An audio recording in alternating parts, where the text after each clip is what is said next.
मानी के घर आते हैं डाकू, जिससे मानी के घर वाले काफी डर जाते हैं। तो आइए देखते हैं कि डाकू मानी के घर क्या लेने आया है और इससे मानी के घर वालों को कोई नुकसान पहुंचता है या नहीं पहुंचता।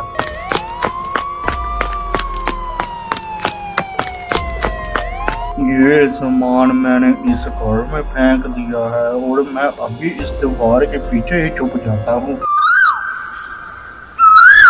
मानी के पापा, मानी का फोन आया था और वो कह रहा था कि वो कल आ जाएगा अपने मामू के घर से। चलो ठीक है, वैसे भी काफी दिन हो गए थे उसे उधर गए हुए। फिर इनके दरवाजे में एक बेल बजती है। सारा जाकर दरवाजे में देखो कौन आया है। फिर सारा जाती है दरवाजे के पास और वहाँ पर एक डाकू खड़ा होता है। अगर तुम अपनी बेटी की जिंदगी चाहते हो तो मुझे अपने घर रुकने दो और खबरदार किसी ने पुलिस को बताने की कोशिश भी की, वरना तुम्हारी बेटी को मैं जिंदा नहीं रहने दूंगा। नहीं नहीं, हम पुलिस को नहीं बताएंगे, तुम हमारी बेटी को कुछ मत करना। तो इस तरह से डाकू मानी के घर आ जाता है, जिससे मानी की पूरी फैमिली काफी डर जाती है। तो आइए देखते हैं कि मानी की फैमिली के साथ क्या होता है। मानी के पापा, इस डाकू ने तो सारा को ही पकड़ लिया है। मैं अपने भाई को भी फोन करके कह देती हूँ कि वो मानी को ना आने दे। हाँ हाँ कर दो और कहो जब तक हम ना कहे तब तक मानी को अपने घर से ना भेजे। मानी के पापा, मैंने कॉल की है और वो कह रहे हैं कि उन्होंने तो मानी को बस में भी बिठा दिया है। फिर उनके दरवाजे में एक बेल बजती है। जाओ और जाकर देखो, और हाँ एक बात याद रखना, अगर दरवाजे पर पुलिस हुई और उसे कुछ बताने की भी गलती की तो तुम्हारी बेटी को मैं जिंदा नहीं छोड़ूंगा। मानी का पापा डरता डरता जाता है दरवाजे पर।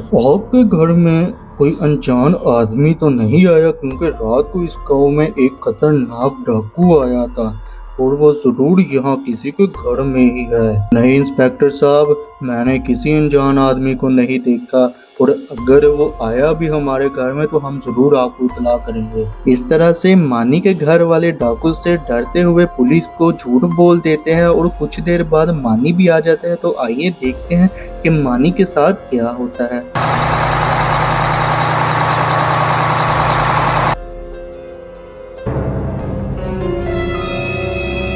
ये क्या, ये कौन काले मास्क वाला है और इसने सारा को भी पकड़ा हुआ है? मुझे तो ये कोई चोर लग रहा है, मैं अभी पुलिस को बुला कर आता हूँ। फिर मानी जाता है पुलिस के पास। इंस्पेक्टर साहब, हमारे घर में कोई काले मास्क वाला घुस गया है, चले आप मेरे साथ आए। फिर मानी पुलिस को लेकर अपने घर आ जाता है।